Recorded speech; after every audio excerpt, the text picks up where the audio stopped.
예, 우리 어떻게 성탄절을 참 감사하는 마음으로 잘 보내셨습니까? 잘들 못 보내신 것 같아요. 아니면 너무 잘 보내셔서 피곤하셔서 그런지. 예, 벌써 어느덧 이제 12월 마지막 주 주일 예배를 드리게 됐습니다. 작년에 송구영신 예배로 모여서 이렇게 윷놀이하고 또 기도했던 게 엊그저께 같은데 벌써 이제 또 송구영신 예배를 준비하고 있습니다. 참 지난 한 해를 보면 참 많은 일들이 있었던 것 같습니다. 뭐 교회적으로 또 아니면 성도님들 가정에 그리고 여러 가지 삶의 현장에 보면 많은 일들이 있었던 것 같아요. 그런데 그 많은 일들 가운데 때로는 우리가 낙심이 되기도 하고 또 원망도 해보기도 하고 또 좌절되는 그러한 순간들도 많이 있었습니다. 하지만 지금 와서 지나오고 나서 보니까 그때는 힘들었는데 지나고 나니까 별거 아니더라. 별거 아니더라. 그때는 참 힘들었는데 지금 이제 한 해를 마무리하면서 그동안 어려웠던 일들을 다시 한번 생각해 보니까 별거 아니더라. 또 어떤 분들은 그러실 거예요. 정말 그 빵점 맞은 시험지처럼 다시는 보기 싫다. 다시는 내 인생에 내 삶에 그러한 일들을 안 겪었으면 좋겠다라는 그러한 생각들을 하고 계실지 모르겠습니다. 여러분, 오늘 본문 말씀에 야고보가 사랑하는 성도들에게 이렇게 인사를 합니다. 2절 말씀에 보니까 내 형제들아 너희가 여러 가지 시험을 당하거든 온전히 기쁘게 여기라. 사랑하는 성도 여러분, 시험 가운데 시련 가운데 기쁨이 있게 되기를 주님의 이름으로 축복합니다. 종종 우리가 성경을 읽으면서 혼동되는 그 단어들이 있는데 그 중에 하나가 오늘 본문 말씀에 나오는 시험입니다. 시험. 이 본문 말씀의 시험은 두 가지 의미를 가지고 있어요. 하나는 유혹으로 인해서, 그러니까 나쁜 생각이나 아니면 어떤 동기에 의해서 이끌리는 유혹, 이 유혹을 시험이라고 이야기를 합니다. 물론 이 유혹도 성도에게 계속 이 유혹이 지속되면 그것도 시험거리가 됩니다. 또 오늘 본 말씀에 나오는 이 시험은 그런 어떤 유혹에 이끌리는 시험보다는 어떤 우리들의 삶의 환경 때문에 겪어야 되는 역경과 고난으로 인해서 우리들의 삶에 오는 시련을 의미하는 것입니다. 그래서 오늘 본 말씀의 이 시험은 시련이라는 그러한 의미를 갖습니다. 그래서 영어로는 테스트라고 그러고요. 어떤 나쁜 유혹이나 아니면 어떤 생각에 이끌리는 그러한 것들은 템테이션이라고 이야기를 합니다. 그런데 한국 성경에는 그냥 시험으로 이렇게 다 번역을 했거든요. 근데 오늘 본 말씀은 그러한 유혹에 이끌리는 시험보다 우리들의 삶에 꼭 겪고 있는 그러한 역경, 그 역경으로 인한 우리들의 삶의 시련을 의미하는 것입니다. 그래서 야고보 사도가 성도들에게 이렇게 이야기를 합니다. 여러분에게 여러 가지 시련이 있거든 기쁘게 여기십시오. 벌써 시련 얘기하시니까 기쁨이 사라지는데요. 여러분, 시련을 만나거든 기쁘게 여기십시오. 야고보가 시련 가운데 있는 성도들에게 부탁하는 것은 기쁨입니다. 감사함입니다. 여러분, 사람들은 간혹 자기의 인생에 시련이 오면 이 시련을 그냥 어쩔 수 없는 자신의 인생에 필연적으로 올 수밖에 없는 그러한 운명적인 것으로 생각을 합니다. 하지만 오늘 본문 말씀은 우리의 인생에 찾아오게 되는 또 우리의 삶에 겪게 되는 시련은 우리의 운명적인 그러한 고난이 아니라는 것입니다. 흔히 말하는 사주팔자에 이미 정해져 있는, 이미 고생이 준비되어 있는 그러한 시련이 아니라는 거예요. 여러분 어떻습니까? 여러분, 과연 여러분이 예수 믿으면서도 여러분의 삶에 찾아온 그 시련 앞에서 그 시련을 어떻게 지금 대하고 계십니까? 이것이 내 인생에 운명적으로 받아들일 수밖에 없는 그러한 시련으로 여러분이 맞이하고 있습니까? 아니면 오늘 본 말씀에 야고보 사도가 이야기한 것처럼 하나님께서 우리를 연단시키시기 위한 하나님의 훈련이라고 여러분 생각하고 계십니까? 같은 시련이 우리의 인생에 찾아오지만 이 시련을 어떻게 바라보느냐에 따라서 시련 앞에서의 태도가 바뀌게 됩니다. 이 시련이 마치 사주팔자에 이미 정해져 있는, 내가 어쩔 수 없는, 내가 아무리 노력해도 결과를 바꿀 수 없는 그러한 운명적인 것으로 생각하는 수많은 사람들이 있습니다. 심지어는 그리스도인들 가운데도 그런 사람들이 있습니다. 예수 믿어도 자신의 인생에 찾아온 시련을 내가 피할 수 없는, 내 운명에, 내 인생에 이미 정해져 있는 그러한 고난을 받아들일 수 있는 과정으로 시련을 그렇게 생각한다는 거예요. 그래서 시련이 오면 하나님께 기도하다가도 이거는 어쩔 수 없구나, 내 운명이구나, 내가 당연히 받아들여야 되는 그러한 것으로 생각하고 있다는 거예요. 사랑하는 성도 여러분, 하나님은 우리를 그렇게 하찮은 존재로 창조하시지 않았습니다. 하나님께서는 우리를 부르셨을 때 그렇게 하찮은 존재로 부르시지 않았다라는 거예요. 하나님께서 우리를 부르신 목적은, 하나님께서 우리에게 시련을 주시는 목적은 성도로서 우리를 연단시키고 훈련시키기 위해서 우리에게 시련을 가져다 주시는 거예요. 지난 한 해 동안 수많은 시련이 있었습니다. 여러분의 삶에 수많은 시련을 통과해서 지나왔습니다. 그 시련 가운데 여러분은 느끼지 못하고 계시겠지만 여러분의 믿음은 연단되어졌습니다. 단련되어졌습니다. 정련되어져서 순금같이 나오는 과정을 지금 통과하고 계시는 거예요. 여러분, 그렇기 때문에 성도는 시련 앞에서 기뻐할 수 있습니다. 여러분, 시련을 만나거든 기뻐하십시오.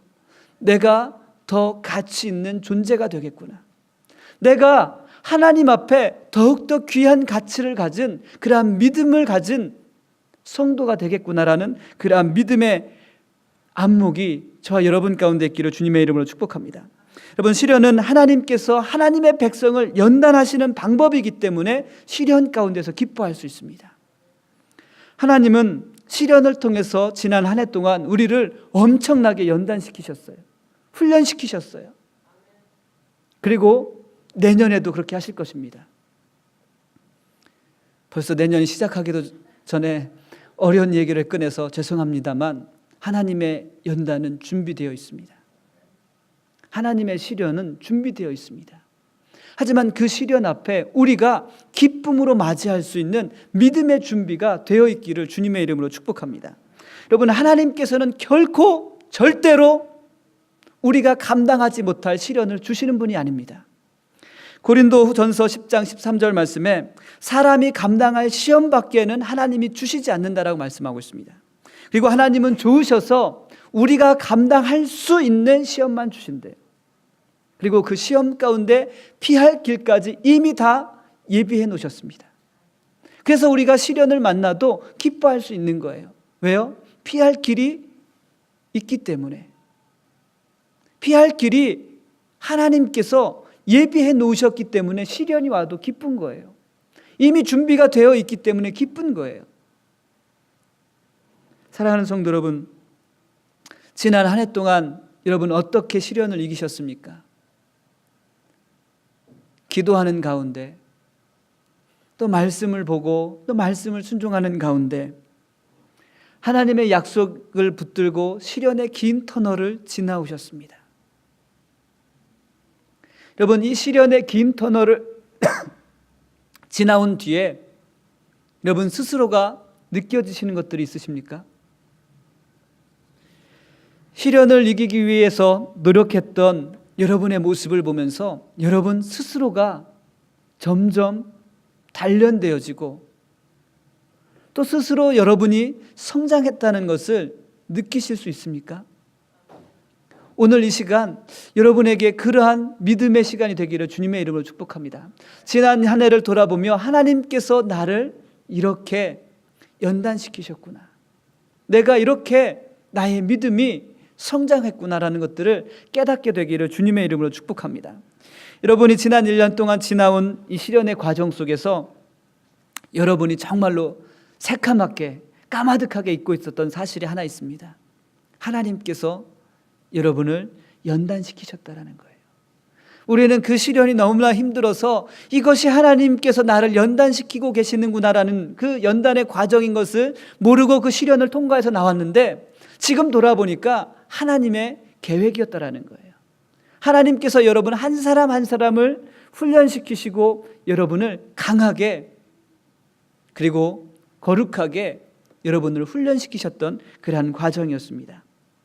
여러분, 시련은 어쩔 수 없이 받아들여져야 할 여러분의 운명이 아닙니다. 여러분의 인생에 이미 결정되어 있는 그러한 운명이 아니라는 거예요.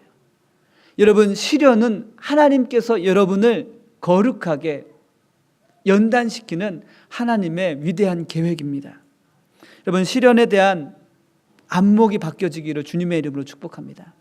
여러분, 믿음이 없으면 시련도 없습니다. 시련이 없으면 소망도 없습니다. 우리의 믿음 가운데 하나님께서 시련을 주시고 그 시련 가운데 인내하게 하시며 우리에게 소망을 주시는 하나님이신 줄 믿습니다. 여러분, 믿음 없는 사람들에게는 절대로 시련이 없습니다. 하지만 믿음의 사람들에게는 각자의 믿음의 분량에 따라 감당할 수 있는 시련을 주시고 그 시련 가운데 하나님께서 연단하셔서 우리에게 소망을 주시는 하나님이신 줄 믿습니다. 여러분, 이 시간 여러분의 믿음을 향해서 여러분 스스로가 좀 격려했으면 좋겠어요. 참 수고했다. 여러분, 오른손을 들어서 여러분 가슴에 얹고 참 아무개야 수고했다. 지난 1년 동안 참 믿음으로 시련을 이기느냐고 수고했다. 여러분, 진정으로 여러분 자신을 축복하십시오. 예, 자기가 자기 자신을 축복하지 않는데 누가 축복하겠습니까? 여러분, 지난 한 해 정말로 여러분 스스로 느껴지실 거예요. 이 시간 여러분 어떻게 그 시련을 이겨왔는지, 그리고 여러분의 믿음이 어떻게 연단되었는지 이 시간 좀 느껴지게 되기를 주님의 이름으로 축복합니다. 그래서 새로운 한 해에도 우리에게 시련이 있을 수 있지만 또 큰 기대가, 더 큰 기대가 믿음 안에서 넘치게 되기를 간절한 마음으로 여러분 축복하며 기도합니다. 여러분, 그런데 시련이 온다고 해서 우리가 결코 두려워하거나 무서워하지 않아도 됩니다. 왜냐하면 오늘 본 말씀에 보면 시련을 이길 수 있는 방법들을 제시하고 있어요. 함께 말씀을 보겠습니다. 3절 말씀 우리 같이 읽어볼까요? 오늘 본 말씀 3절 말씀 같이 읽겠습니다. 시작. 이는 너희 믿음의 시련이 인내를 만들어내는 줄 너희가 알미라. 아멘. 아멘. 우리 성도들에게 오는 시련은 단 일회적으로 일회용이 아니라는 거예요. 그리고 똑같은 시련이 올 수도 있지만 또 다른 시련이 올 수도 있습니다. 그래서 야고보는 여러 가지 시험을 당하거든 너희가 기쁘게 여기라라고 말씀하고 있습니다. 시험은 종류도 다양하지만 또 우리에게 찾아오는 횟수도 일회용이 아니라 다양하게 찾아올 수 있다는 거예요. 내가 한번 시련을 겪었다고 해서 시련이 안 오는 게 아니고 또 큰 시련이 올 수 있다는 거예요. 그래서 성도에게 오는 시련을 이길 수 있는 방법은 기쁨으로 인내하는 겁니다. 기쁨으로 인내할 때 시련을 이길 수 있습니다. 시련 가운데 우리 마음에 기쁨이 넘치는 것은 이 시련이 나에게 불행을 가져다 주는 운명적인 것이 아니라 하나님께서 나를 연단시키기 위한 하나님의 계획이라는 것을 깨달을 때, 믿음의 눈으로 그 시련을 볼 때 시련 가운데서도 기뻐할 수 있습니다. 여러분, 시련이 올 때 기쁨이 없으면 시련을 이길 수 있는 방법이 없습니다. 시련 가운데 기쁨이 없으면 인내를 온전히 이룰 수가 없습니다. 여러분, 인내는 쉽게 이루어지는 게 아닙니다. 인내는 반드시 많은 시간들이 필요합니다. 그리고 그 많은 시간 동안 정해진 시간을 채워야만 그 시련을 이길 수 있습니다. 이게 인내예요. 이게 하나님의 방법이에요. 하나님의 계획하신 그 모든 시간을 내가 채워야만 결국에 승리할 수 있다는 것입니다. 우리에게 인내가 힘든 이유는 하나님께서 정한 이 시간의 양을, 즉 이 시간의 끝을, 시련의 끝을 알지 못하기 때문에 인내가 힘든 거예요. 언제 끝날지 모르는 이 시련 속에서 여러분 기쁨마저 없다라고 여러분 생각해 보십시오. 얼마나 힘들고 얼마나 괴롭겠습니까? 하지만 시련 가운데 기쁨이 있다면 우리가 이 시련 가운데서 하나님께서 곧 끝날 때를 예비하셨구나라는 믿음이 생긴다는 거예요. 또 인내가 힘든 것은 인내를 이룰 수 있는 지름길이 없다라는 거예요. 돌아갈 길이 없다라는 거예요. 빠른 길이 없다라는 거예요. 어떻게 보면 미련맞게 그 모든 시간들을 채워야만 하나님께서 우리의 믿음을 연단시키신다라는 거예요. 만약에 여러분 생각을 해보십시오. 금을 추출해내야 되는데 바쁘다고 그냥 대충 넣었다 빼면 그게 순금이 되겠습니까? 절대 되지 않습니다. 그렇죠? 순금이 되기까지 꼭 정해진 시간과 불의 온도 속에서 정련해야만 그것이 순금으로 나오는 거예요. 그렇죠? 시련이 우리의 믿음을 연단하는 과정이라면 정해진 불의 온도 속에서 그 시간을 다 채우고 나와야만 하나님께서 계획하셨던 믿음의 수준으로 우리가 거룩하게 나올 수 있다는 거예요. 그래서 인내가 힘들다라는 거예요. 사랑하는 성도 여러분, 인내할 수 있는 기쁨이 여러분 가운데 있기를 주님의 이름으로 축복합니다. 여러분, 성경의 인물들을 보십시오. 우리가 잘 알고 있는 다윗, 이스라엘의 위대한 왕이었습니다. 그렇죠? 근데 이스라엘의 위대한 왕이 되기까지 그의 인생은 정말 파란만장했습니다. 하나님께서 다윗에게 기름 부으셔서 왕으로 세웠습니다. 그런데 그 순간부터 다윗은 도망자의 삶을 살아야 됐어요. 왜냐하면 사울의 미움을 사서 그는 늘 도망 다녀야 했습니다.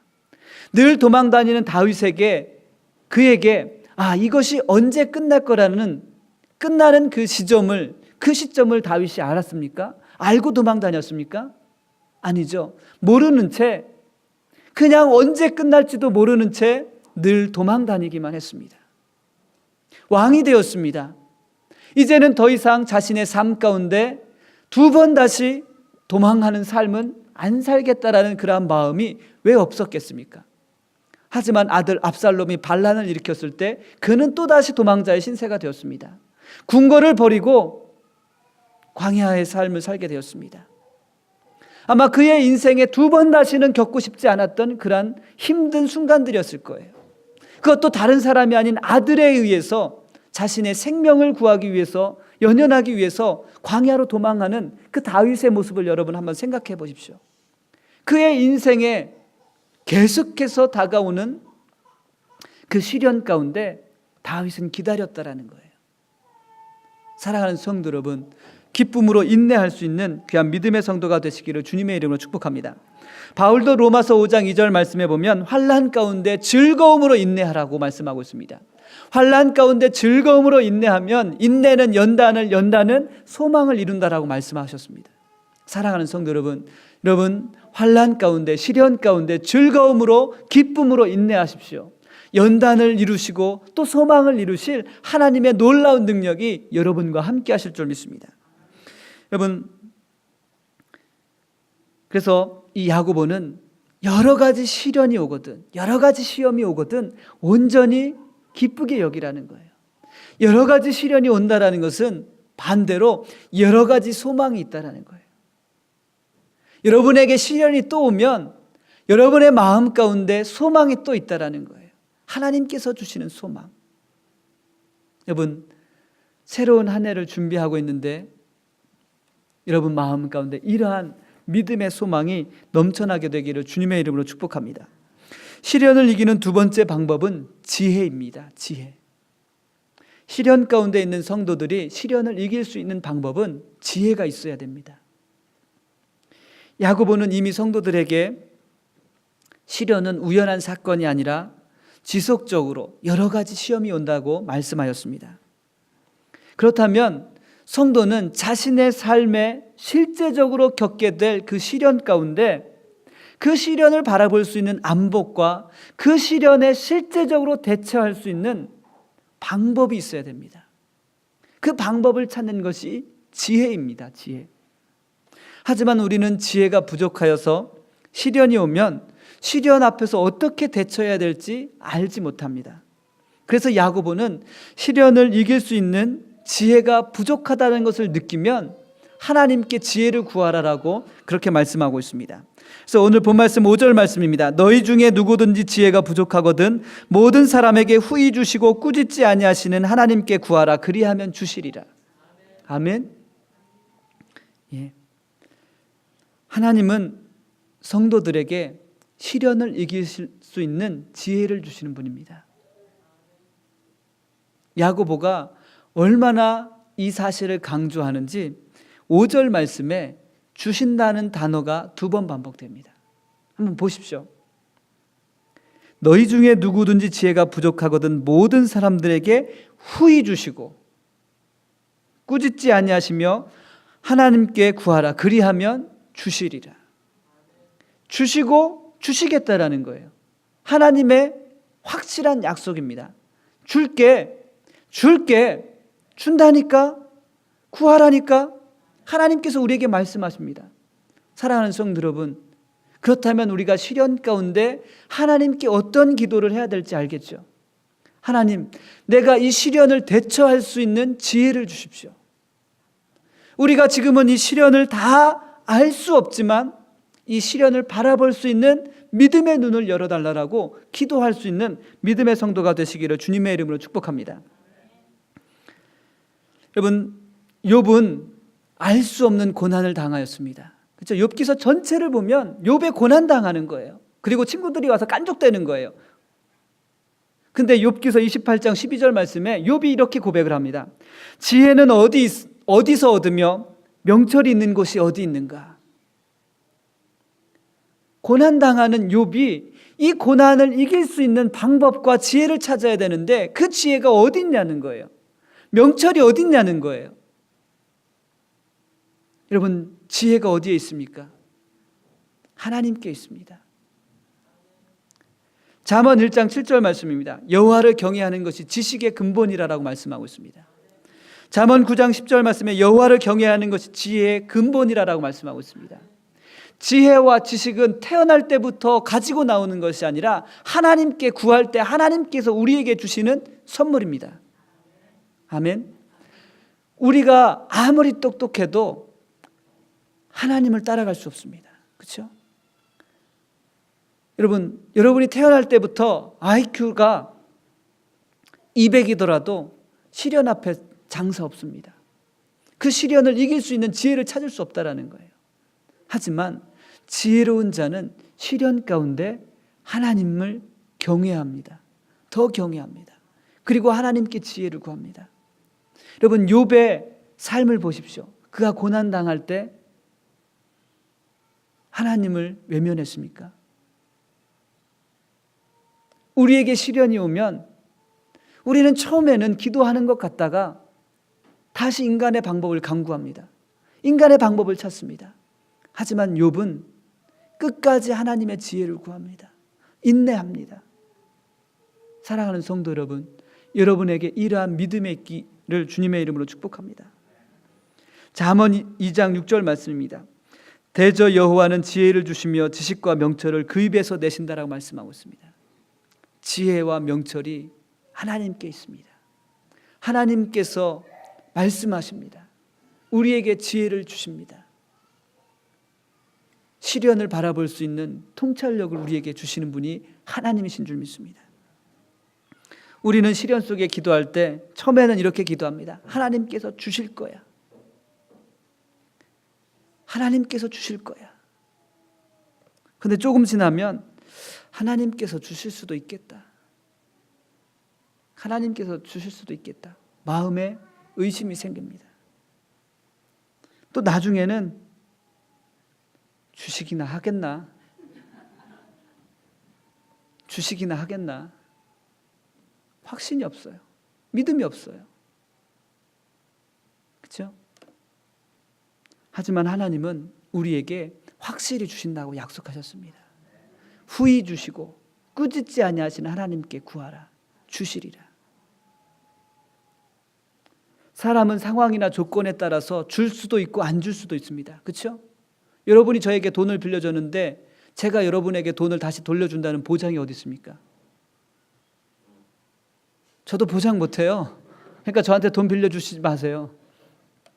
그렇죠? 사람은 상황이나 조건에 따라서 줄 수도 있고 안 줄 수도 있는 거예요. 제가 돈이 없는데 어떻게 여러분에게 빌려온 돈을 주겠습니까? 그렇죠? 근데 상황이 되는데도 안 주는 사람 있죠. 그렇죠? 돈 빌려갔는데 줄 돈이 있는데 안 주는 거예요. 상황이나 조건에 따라서 움직이기 때문에 그래요. 하지만 하나님은 절대로 상황이나 조건에 제약을 받으시는 분이 아니십니다. 구하는 자에게 주십니다. 구하는 자에게 후히 주시는 하나님이십니다. 여러분, 지혜는 타고나는 것이 아니라 구하는 자에게 하나님께서 주시는 거룩한 하나님의 선물입니다. 여러분, 시련을 이기는 세 번째 방법은 믿음입니다. 믿음. 우리가 시련을 이길 수 있는 것은 믿음의 기도가 반드시 있어야 합니다. 야고보는 시련을 이길 수 있는 지혜를 구하라고 권고하면서 지혜를 구할 때 어떻게 기도해야 되는지를 말씀하고 있습니다. 6절 말씀인데 우리 같이 읽어볼까요? 1장 6절 말씀 같이 읽겠습니다. 시작. 오직 믿음으로 구하고 조금도 의심하지 말라. 의심하는 자는 마치 바람에 밀려 요동하는 바닷물결 같으니. 아멘. 지혜가 부족한 자들이 하나님께 지혜를 구할 때 반드시 따라와야 하는 조건이 있는데 그것이 바로 믿음의 기도라는 거예요. 아멘. 믿음으로 기도하라는 거예요. 믿음으로. 그래서 우리가 기도할 때 믿음을 대신할 수 있는 게 없다라는 거예요. 믿음을 대처할 수 있는 게 없다라는 거예요. 그래서 야고보는 6절 말씀에 오직 믿음으로 믿음 외에 다른 길이 없다라는 거예요. 믿음 외에 다른 방법이 없다라는 거예요. 오직 믿음으로만 기도할 때 지혜를 주신다라는 거예요. 여러분, 하지만 우리는 어떻습니까? 믿음을 대처할 수 있는 방법들을 강구합니다. 그렇죠? 시련이 오면 믿음을 대처할 수 있는 인간적인 방법을 먼저 강구합니다. 먼저 찾습니다. 그런데 야고보는 우리에게 말씀합니다. 오직 믿음으로만 지혜를 얻고 그 지혜로 말미암아 시련을 이길 수 있는 길이 보인다라는 거예요. 왜요? 하나님께서 피할 길을 예비하셨기 때문에. 그런데 그 길이 보이는 것이 믿음의 눈으로 봐야만 보인다라는 거예요. 그래서 야고보는 성도들에게 권면하는 거예요. 오직 믿음으로만 기도하라라는 거예요. 그리고 조금도 의심하지 말라라는 거예요. 여러분, 믿음의 반대는 의심입니다. 의심. 그렇죠? 그래서 야고보는 오직 믿음으로 구하고 조금도 의심하지 말라라고 권면합니다. 여러분, 기도하면서 의심하는 것만큼 모순된 행동은 없습니다. 기도한다라는 것은 믿음의 행위거든요. 믿음으로 기도하는 거거든요. 믿음이 없으면 기도할 수 없습니다. 믿음으로 기도하면서도 우리들 마음 가운데는 하나님께서 주시기야 하겠나, 이러한 의심이 우리들 마음 가운데 있다라는 거예요. 이게 얼마나 모순된 믿음의 행동입니까? 믿음으로 기도하면서도 의심한다라는 거예요. 근데 야고보는 이 기도에 반드시 믿음을 대처하는 방법이 없다라고 우리들에게 아주 단호하게 이야기합니다. 여러분, 기도하면서 의심하는 것은 스스로를 모순되게 하는 거예요. 여러분의 믿음을 모순되게 만드는 게 바로 의심이라는 거예요. 의심으로 가득 찬 기도는 마치 갈림길 앞에 서 있는 것과 같습니다. 기도하면 하나님께서 주실 것도 같은데 의심하면 하나님이 주시기야 하겠나? 반대를 보는 거예요. 의심하는 마음은 이미 마음이 나눠진 거예요. 나눠진 거. 마음을 결정하여서 일관되게 하나님을 바라보지 못하고 의심하고 있다는 것은 이미 다른 살 길을 찾아보려는 그 마음이 우리 안에서 파도처럼 일어나기 시작했다는 거예요. 갈등하고 있는 거예요. 내가 하나님의 방법을 찾아야 되는지 아니면 내가 내 살 길 찾아서 궁리해야 될지 갈등하고 있다는 거예요. 여러분, 의심하지 마십시오. 하나님께서는 이미 피할 길을 예비하시고 믿음으로 바라볼 수 있도록 예비하셨습니다. 여러분, 믿음은 그리스도께만 집중하는 거예요. 그리스도께만. 하지만 의심은 그리스도께 집중하지 못하고 분산되는 것이 의심입니다. 여러분, 마태복음 14장 말씀에 보면 예수님께서 제자들과 이제 막 사역을 시작하시면서 배고픈 군중들에게 오병이어의 역사를 통해서 다 배불리 먹이셨습니다. 그리고 제자들에게 너희는 배를 타고 먼저 떠나라. 내가 기도하고 너희를 따라가리라라고 그렇게 말씀하셨어요. 제자들이 배를 타고 가다가 한밤중에 풍랑을 만났습니다. 두려웠습니다. 무엇을 어떻게 해야 될지 몰랐습니다. 그때 예수님께서 물 위에서 걸어오시는 거예요. 물 위에서 예수님께서 제자들에게 걸어오시는 것을 보면서 베드로가 깜짝 놀랐어요. 혹시 귀신인가? 혹시 저 물귀신 아니야? 두려웠습니다. 그래서 이 베드로가 예수님께 이야기합니다. 만약 예수님이시라면, 예수님이 맞으시면 저에게 명하셔서 이 물 위를 걷게 하여 주옵소서. 베드로가 물 위를 걷습니다. 예수님을 향해서 걸어갑니다. 그런데 성난 파도를 보게 되었습니다. 그는 두려움에 물속에 빠질 수밖에 없었습니다. 베드로가 예수님을 보고 예수님께만 집중하여 갈 때는 그가 지금 물 위를 걷고 있다는 사실조차 모르고 예수님께 걸어갔습니다. 그런데 그의 믿음의 눈이 믿음이 분산되어서 성난 파도를 보는 순간 의심이 생겼고 두려움이 생겼습니다. 의심 때문에 그는 물속에 빠질 수밖에 없었습니다. 그래서 오늘 본말씀 1장 6절 말씀에 보면 의심하는 자는 마치 바람에 밀려 요동하는 바다 물결 같다라고 말씀하고 있습니다. 의심은 주님만을 바라보지 못하고 환경과 조건을 바라보면서 생기는 두려움 때문에 생기는 거예요. 베드로도 그래서 물에 빠졌습니다. 여러분도 믿음을 가지고 시련 가운데 예수님을 바라보면 승리할 수 있습니다. 그런데 환경과 조건을 보면 예수님만을 바라보지 못하고 두려움에 사로잡힐 수밖에 없다라는 거예요. 여러분, 그래서 의심하는 자는 언제 물길이 바뀔지 모르는 바닷속과 같다라는 거예요. 언제 바뀔지 모르는 거예요. 수면을 보면 참 잔잔한 바다입니다. 하지만 물속을 들여다보면 그 물속에 수많은 물길들이 있어요. 수많은 물길들이 부딪혀서 파도를 일으킵니다.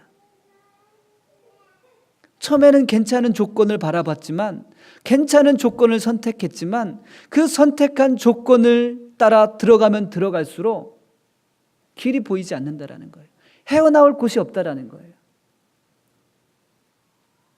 또한 야고보는 의심하는 자를 두 마음을 품어서 정한 것이 없는 자라고 말씀하고 있습니다. 그래서 오늘 8절 말씀에 보면 두 마음을 품어 모든 일에 정함이 없는 자로다.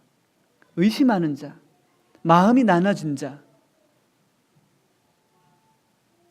즉 마음에 일관성이 없다라는 거예요.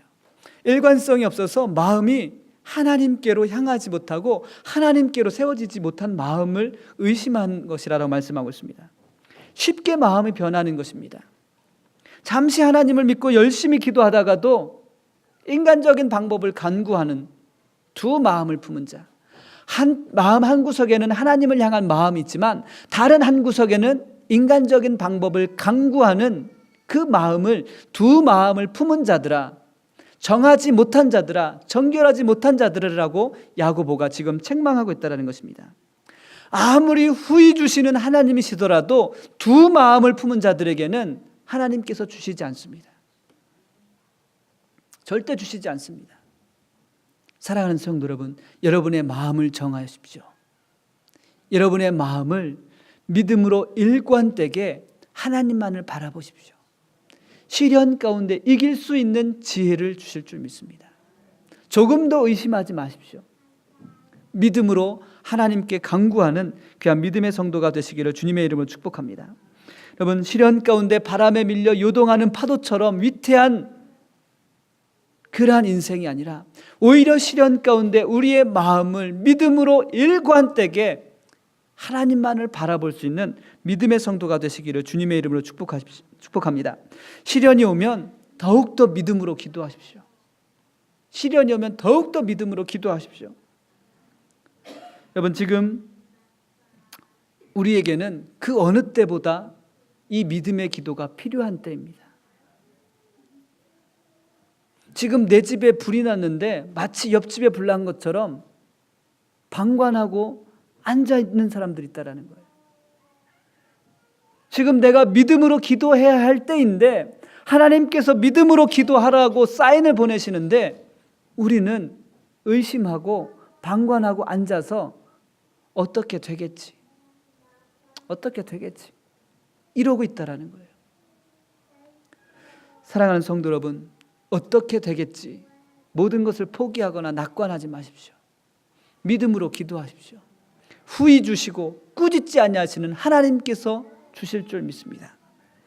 여러분, 의심에 빠진 우리의 마음을 하나님께로 다시 정하고 기도해야 될 때인 줄 믿습니다. 여러분, 예수님께서 예루살렘으로 올라가시는 도중에 제자들과 함께 올라가시는 도중에 너무나 시장하셔서 무화과 나무 앞에 가셨어요. 근데 열매가 하나도 없는 거예요. 잎만 무성한 거예요. 그래서 예수님께서 그 무화과 나무를 저주하셨습니다. 제자들이 깜짝 놀란 거예요. 그 다음날 나무가 말라 비틀어졌습니다. 너무나 무서운 거예요. 그때 예수님께서 제자들에게 말씀하셨습니다. 하나님을 믿으니 너희가 하나님을 믿니? 너희가 만약 하나님을 믿는다면 마가복음 11장 24절 말씀입니다. 그러므로 내가 너희에게 말하노니 무엇이든지 기도하고 구하는 것은 받은 줄로 믿으라. 그리하면 너희에게 그대로 되리라. 너희가 하나님을 믿니? 제자들아, 너희가 하나님을 믿으면 믿음으로 기도하고 구한 것은 받은 줄로 믿으라라고 말씀하고 있습니다. 너희가 기도했니? 그러면 받은 줄로 믿으라는 거예요. 믿음으로 기도했다면 하나님께서 주실 것을 믿으라는 거예요.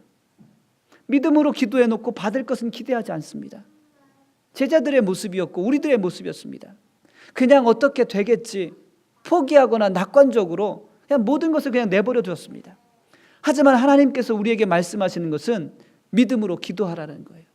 조금 더 의심하지 말고 기도하라는 거예요. 너희가 나를 믿니? 믿음으로 기도하면 너희가 구한 것을 받은 줄로 믿으라라고 우리들에게 말씀하고 있습니다. 여러분, 믿음으로 기도하는 성도들에게 그대로 될 줄 믿습니다. 간구하는 대로 될 줄 믿습니다. 올 한 해 우리가 힘들고 어렵게 지내왔지만 우리가 승리할 수 있었던 것은 믿음의 기도였습니다. 또 내년 한 해에도 어떤 시련이 우리를 기다리고 있을지 알 수 없지만 분명한 것은 믿음의 기도하는 성도는, 믿음으로 기도하는 성도는 내년 한 해에도 승리할 줄 믿습니다. 여러분, 승리하게 될 그런 믿음의 성도가 되시기를 주님의 이름으로 다시 한번 축복합니다.